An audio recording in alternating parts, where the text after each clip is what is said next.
Okay, so as promised, here is the pattern. So I printed it out, and you can see it's 2 sheets of paper. So what I'm going to do, I'm just going to take a glue stick. I like using tape, but a glue stick's okay. And I'm not going to do any cutting yet because I'll show you why. Because I want everything to line up nice and neat. So since you're using the 8.5 by 11 sheet of paper and it's the same size, you can kind of like line it up to the edge, and then that way you'll know you're got it on there straight. And you just want to line up as best you can to the black line. At this point, it's not, you don't have to worry about being super duper exact, and because it's going to come out fine. As you can see, it's off a teensy weensy bit, so I'm going to take it off and just show you again. Just want to be careful to line it up. And yeah, that'll be fine. Okay, so okay, that's fine. So now the other thing I was telling you about, and you can, if you're using a glue stick, you gotta let it dry a little bit. But if you're just if you've got tape, obviously that's a non-issue. Okay, now this little sucker right here, when you print, you need to make sure that you are working with the 1-inch size. And just look at it and take your ruler and just measure and make sure it's 1 inch both ways. If you've done that, then you know it's going to be the right dimensions.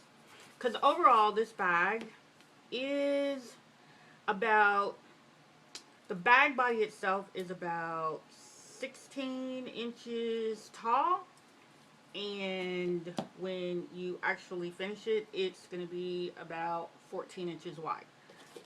And oh, let's talk about the shoulder strap.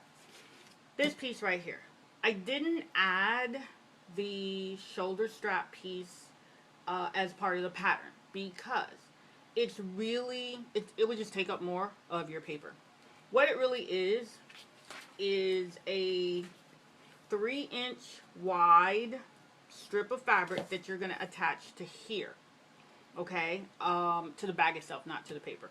And typically the strap is about 20 inches long, but some folks like their shoulder bag a little bit longer, a little bit shorter. It all depends, but basically that's the only reason why I didn't include it in the pattern. And if you watch, I think part 2 of the boho bag video, it'll show you how to attach the strap to the bag. So that's all there is to the pattern. I'm glad I could finally get this out to you all. Oh, I'm sorry, I forgot. Okay. Once you have it glued together, then just go ahead and just cut. I'm a sloppy cutter, but what will happen, when you're actually cutting the fabric, you'll take off a little bit more stuff. So just cut that there and just follow the curve.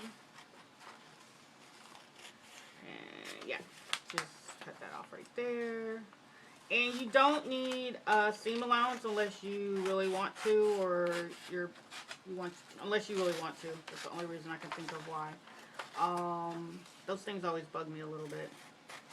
And that's kind of the thing about my patterns is, yeah, I know I cut a little crooked, but you'll see, it'll come out just fine.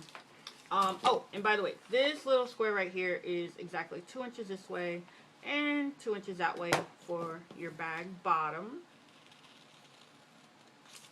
And just cut that off. So that is all the cutting you have to do for the bag pattern.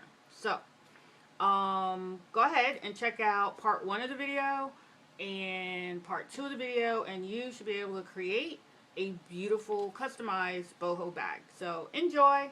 Thanks for watching.